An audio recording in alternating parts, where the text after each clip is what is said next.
सुप्रभात अगस्त्यंस, कैसे हैं आप? आशा है आप सब सकुशल होंगे। आज हम सीखेंगे उ और ऊ की मात्रा में अंतर और किन्हीं दो मात्राओं में अंतर हम तीन तरह से समझ सकते हैं। पहला, मात्रा को देखकर या उसके रूप में अंतर करके। दूसरा, मात्रा के उच्चारण में। तीसरा, पठन के द्वारा।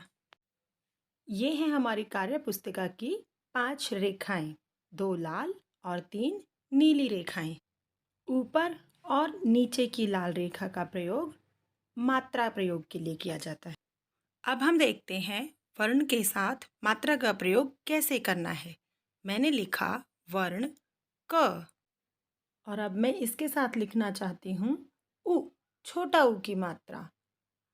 वर्ण की खड़ी रेखा के बिल्कुल नीचे एक छोटा सा गोला लाल रेखा के साथ छूते हुए ऊपर की ओर मोड़ दिया। यह है छोटे ऊ की मात्रा। अब हम सीखते हैं बड़े ऊ की मात्रा। मैंने लिखा क और खड़ी रेखा के बिल्कुल नीचे एक छोटा सा गोला और उसको दिया मोड़, लाल रेखा तक छू दिया। यह है बड़े ऊ की मात्रा। तो अब हमने सीखा छोटा ऊ और बड़ा ऊ की मात्रा में अंतर उसके रूप के अनुसार, अर्थात उसे देखकर पहचानना। अब हम ऊ और ऊ की मात्रा में अंतर समझेंगे उच्चारण के अनुसार। जैसा कि नाम से ही स्पष्ट है, छोटा ऊ अर्थात छोटी ध्वनि उ, अर्थात उच्चारण में कम समय लगेगा। छोटा ऊ, छोटी ध्वनि कु। बड़ा ऊ, बड़ी ध्वनि कू। क उ, कु।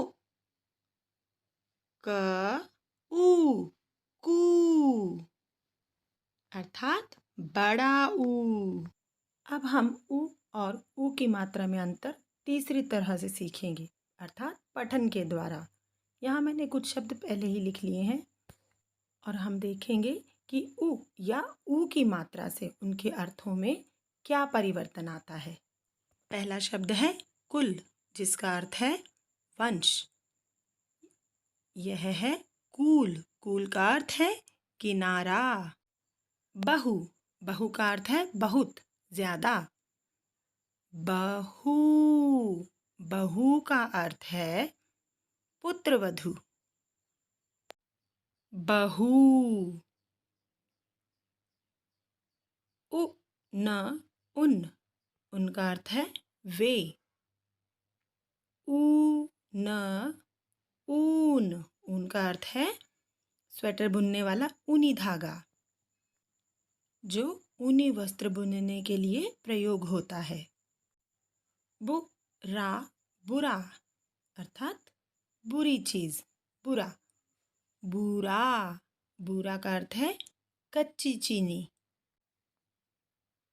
सुख, सुख अर्थात प्रसन्नता, सुख। सूखा, सूखा का अर्थ है शुष्क, जैसे सूखी लकड़ी। सुत, सुत अर्थात बेटा, पुत्र, सुत।